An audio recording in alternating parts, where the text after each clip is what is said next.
Hello beautiful people, నేను మీ Bhavani Teja. Welcome to my channel cook with me. నాకు ఎప్పుడైనా కూరగాయలు తిని బోర్ కొట్టినప్పుడు, అలాగే ఏదైనా త్వరగా అండ్ టేస్టీగా చేసుకొని తినాలనిపించినప్పుడు నేను చేసుకునే కర్రీనే ఈ కోడిగుడ్డు టమాటా. ఈ రెసిపీకి ఎగ్ టమాటా, అండా టమాటా, కోడిగుడ్డు టమాటా, ఎగ్ లబాబ్దార్ ఇలా మీరు ఏ పేరైనా పెట్టుకోండి. కానీ నేను చూపించిన విధంగా ఇలా మీరు ఒకసారి చేసుకున్నారంటే ఎప్పుడు ఇలాగే చేసుకోవాలి అనుకుంటారు. ఎందుకంటే ఈ రెసిపీ అన్నం, రోటీ, చపాతీలోకి చాలా టేస్టీగా ఉంటుంది. అలాగే చాలా క్విక్గా అయిపోతుంది. సో మరి ఇంకా లేట్ చేయకుండా ఎగ్ టమాటా కర్రీని ఎలా ప్రిపేర్ చేయాలో చూద్దామా. ఈ రెసిపీకి మనకి 4 ఉల్లిపాయలు, 10 టమాటాలు, మీడియం సైజ్ అయితే 5 సరిపోతాయి, 3 పచ్చిమిర్చి, అలాగే ఒక చిన్న కట్ట కొత్తిమీర తీసుకోండి. వీటిని నీట్గా వాటర్లో వేసి కడిగాక ఆనియన్స్, పచ్చిమిర్చిని ఇలా సన్నగా పొడుగ్గా కట్ చేసుకోండి. అలాగే కొత్తిమీరని ఇలా కాడలు, ఆకులు సపరేట్ చేసుకొని పెట్టుకోండి. టమాటాలు మాత్రం ఇలా పెద్ద ముక్కలుగా కట్ చేసుకొని మిక్సీ జార్లో వేసుకోండి. ఇందులోనే ఒక 6 జీడిపప్పులు, జీడిపప్పు అనేది ఆప్షనల్ అండి, కానీ వేసుకుంటే టేస్ట్ చాలా బాగుంటుంది. అలాగే మనం ముందుగా కాడలు తీసి పక్కన పెట్టుకున్నాం కదా, అవి ఇందులో వేసుకొని మెత్తగా గ్రైండ్ చేసి పెట్టుకోండి. ఇప్పుడు స్టవ్ ఆన్ చేసి ప్యాన్ పెట్టుకొని 3 పావుల వరకు ఆయిల్ని వేసుకోండి. ఆయిల్ వేడయ్యాక మనం సన్నగా కట్ చేసి పెట్టుకున్న ఉల్లిపాయలను వేసుకోవాలి. ఆనియన్స్ క్వాంటిటీ ఎక్కువ ఉంది కాబట్టి ఫ్రై అవ్వడానికి కొంచెం టైం పడుతుంది. మనం త్వరగా ఫ్రై అవ్వడానికి సాల్ట్ ముందే వేసేసుకుందాం. 1 స్పూన్ వరకు సాల్ట్ వేసుకొని ఒకసారి బాగా కలుపుకోండి. ఇలా మూత పెట్టేసుకొని ఒక 10 నిమిషాలు ఆనియన్స్ కంప్లీట్గా బ్రౌన్ కలర్లోకి చేంజ్ అయ్యేంత వరకు ఫ్రై చేసుకుందాం. పచ్చిమిర్చి కూడా వేసుకొని ఒకసారి కలుపుకోండి. ఒక 2 నిమిషాల తర్వాత 1/2 స్పూన్ వరకు పసుపుని కూడా వేసుకొని ఒకసారి బాగా కలుపుకోండి.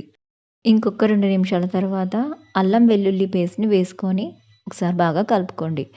ఈ అల్లం వెల్లుల్లి పేస్ట్ వేయడం వలన మనకి ఎగ్ నీసు వాసన అనేది రాకుండా ఉంటుంది. ఇప్పుడు ఇంకొక 2 నిమిషాలు అంటే అల్లం వెల్లుల్లి పేస్ట్ పచ్చి వాసన పోయిన తర్వాత మనం ముందుగా రెడీ చేసి పెట్టుకున్న టమాటా ప్యూరీని ఇందులో వేసుకోవాలి. ఇప్పుడు ఒకసారి బాగా కలుపుకొని మూత పెట్టేసి స్టవ్ని మీడియం ఫ్లేమ్లోకి సెట్ చేసుకొని ఒక 5 నిమిషాల వరకు దీన్ని ఫ్రై చేసుకోండి. అలాగే మధ్య మధ్యలో అడుగు అంటకుండా చూసుకోవాలి. ఇలా మనకు వాటర్ అంతా తగ్గిపోయి దగ్గరకు వచ్చిన తర్వాత ఇందులోనే మనం 1 స్పూన్ వరకు కారం, ఆల్రెడీ మనం ఉప్పు వేసాం కాబట్టి ఇప్పుడేం వేయము. అలాగే 1 స్పూన్ ధనియాల పొడి, అలాగే 1/2 స్పూన్ వరకు గరం మసాలా పొడి, ఇవన్నీ వేసుకున్నాక ఒకసారి బాగా కలుపుకొని ఇంకొక 5 నిమిషాల వరకు ఫ్రై చేసుకోండి. ఇప్పుడు ఇందులో మనం 200 ml వరకు వాటర్, అంటే ఈ గ్లాస్ తోటి ఒక గ్లాస్ తీసుకుంటే సరిపోతుంది. ఇలా వాటర్ని యాడ్ చేసుకున్నాక ఒకసారి బాగా కలుపుకొని మూత పెట్టేసి ఒక 10 నిమిషాల వరకు ఉడకనివ్వండి. అలాగే ఈ వీడియోని ఎవరైనా ఫస్ట్ టైం చూస్తున్నట్లయితే సబ్స్క్రైబ్ చేసుకోవడం మర్చిపోకండి. సబ్స్క్రైబ్ చేసుకొని బెల్ ఐకాన్ క్లిక్ చేయడం ద్వారా నోటిఫికేషన్స్ అన్నీ మీకు త్వరగా వచ్చేస్తాయి. చూస్తున్నారు కదా, ఇలా మనకి లైట్గా ఆయిల్ పైకి రావాలి, అలాగే ఇలా బబుల్స్ రావాలి. ఇది కరెక్ట్ టైం మనం ఇలా ఎగ్స్ వేయడానికి. ఎగ్స్ అన్నీ కూడా ఇలా ఒక గిన్నెలోకి కొట్టేసుకున్న తర్వాత ఇందులోకి ట్రాన్స్ఫర్ చేయండి. ఇలా చేయడం ద్వారా కొన్ని ఎగ్స్ డ్యామేజ్ అయి ఉంటే మనం ముందుగానే తీసేయడానికి అవకాశం ఉంటుంది. అలాగే ఎగ్ పెంక్ అనేది పడకుండా చూసుకోవచ్చు. నేను ఇక్కడ 8 గుడ్లని తీసుకున్నాను. మీ ఇష్టాన్ని బట్టి మీరు 6 తీసుకున్నా సరిపోతుంది. ఇప్పుడు మూత పెట్టేసి స్టవ్ని సిమ్లో సెట్ చేసుకొని 5 నిమిషాల వరకు అలా వదిలేయండి. 5 నిమిషాల తర్వాత మూత తీసి చూసారా, ఆయిల్ మనకి కొంచెం బయటకు వచ్చింది. ఇప్పుడు మనం మెల్లగా గరిటెతోటి ఒక్కొక్క ఎగ్ని ఇలా తిప్పేసుకోవాలి. ఇలా మనం మెల్లగా ఒక్కొక్క ఎగ్ని టర్న్ చేసి పెట్టుకున్నాక ఇంకొక 5 నిమిషాలు మూత పెట్టేసి ఉడకనివ్వండి. 5 మినిట్స్ తర్వాత ఆయిల్ అనేది మనకి పైకి వచ్చేస్తుంది. అలాగే వాటర్ క్వాంటిటీ తగ్గిపోతుంది.